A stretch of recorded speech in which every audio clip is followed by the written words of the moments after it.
going on, everyone? Got a 2012 Nissan Rogue, and today I'm going to show you how to replace the remote key fob battery.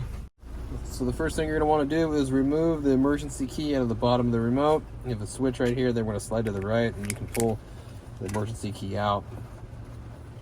Now if we look at the bottom of the remote, you have some slots that are right here at the very bottom. Okay, we're going to use a small flathead screwdriver and stick it in this slot that's over to the left right here. It barely goes in. It's just like the tip of the screwdriver goes in. And we're going to actually just turn the screwdriver clockwise, and it will crack the remote open. And then we're going to use a flathead screwdriver and just open it up a little bit more, and then we can just pull it apart like this. Here's our battery. Use a flathead screwdriver to pry it out. Try not to drop it. So I'll show you what size the battery is.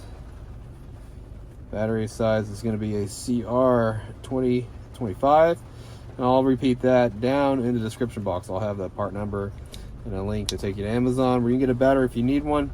But the positive sign, the sign with all the writing, is going to be face down. Just stick it back in here. We just snap all this back together.